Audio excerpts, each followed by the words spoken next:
Davis County Animal Care and Control is responsible for investigating reports of animal cruelty.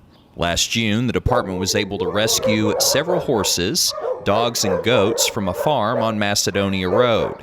Director Ashley Thompson says it all started with an anonymous tip. Initially, one of our animal control officers had gone out to assess the situation and reported back that there was a couple of the horses that were actually very emaciated.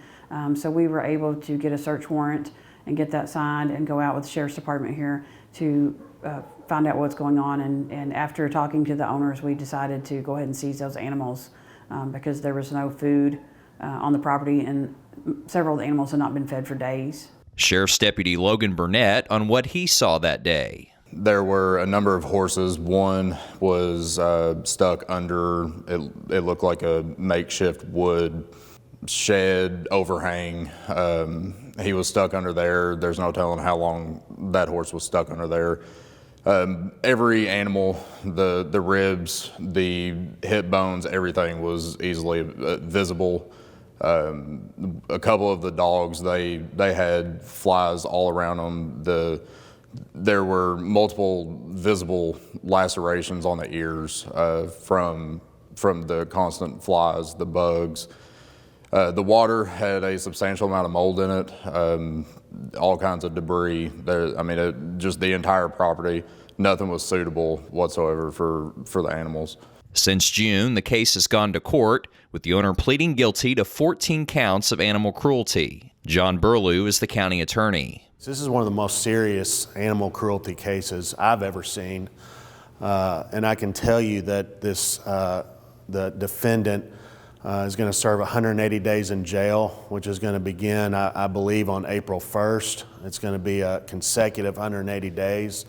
In addition to that, there's court costs with every count that this individual pleaded guilty to. I believe she pleaded guilty to 14 counts of animal cruelty. In addition to that, there's conditions on the probation. There's 2 years of probation.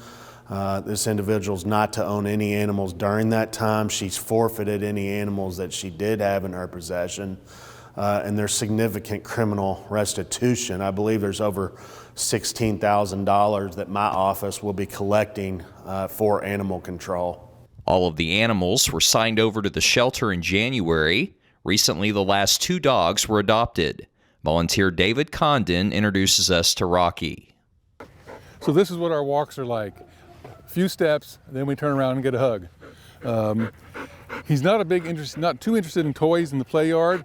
He'll run around a little bit on his own, but he wants to come back to whoever's out there with him. So he's very social with humans. But this dog is the one who we couldn't get out of a kennel. He's the one we couldn't walk, who would alligator roll, who would go spread eagle and flat on the ground. And now he just walks straight out. Several goats were adopted, and a horse and 2 miniature horses were adopted by their fosters. Julie Sykes shares her experience with Lucky. I was actually at work one day and on my break, and I got on Facebook and noticed that somebody had tagged me in a post from the animal shelter about some horses that were in trouble that needed a dry lot.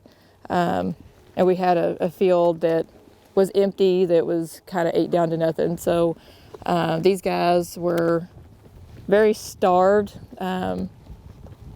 I guess you would call him emaciated. This guy was nothing but skin and bones, and so you couldn't have put him just on a grass lot, or they would have gotten really sick and probably passed away from that. And so I stepped up and offered to keep them. We thought it would be just kind of like a quick process, just kind of like for a few weeks. A few weeks kind of turned into months. We started calling him Lucky. We didn't know what his name was, and so we thought it was kind of fitting at the moment. But they came and they stayed, and we started kind of getting more and more attached to them. And then once all the process was completed, he was going to be eligible for adoption. There was 2 other little miniature horses with him, one of them being a stud, and we've got mares here, so it wasn't really a good fit at the time.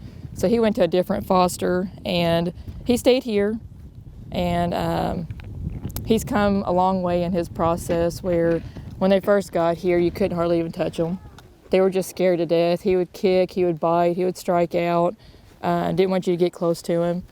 And so me and my daughter were both horse lovers, and so we just kept working with him, just sitting, being present with him, giving him lots of treats. And he's calmed down a lot. He still has a long way to go. He still has kind of some triggers, like if you move too quick or in certain areas, like he still jumps and acts scared, but he's definitely come a long way. Director Ashley Thompson says a cooperative effort between law enforcement and the county attorney's office was critical, and this case sends a message about the importance of animal welfare in our community. We're very fortunate in Davis County that our local law enforcement and our prosecutor's office and our volunteers all work to help the shelter out to make us be successful, even with cruelty cases. This was a large case for us. It's not probably the largest we've ever had, but it was. It took a lot of effort, and without the sheriff's department and the prosecutor's office and the volunteers helping, and the fosters that have continued to help with these animals, we wouldn't have had the outcome that we had for certain, because there was a lot of components to it, especially when you're dealing with livestock and large numbers of animals being seized.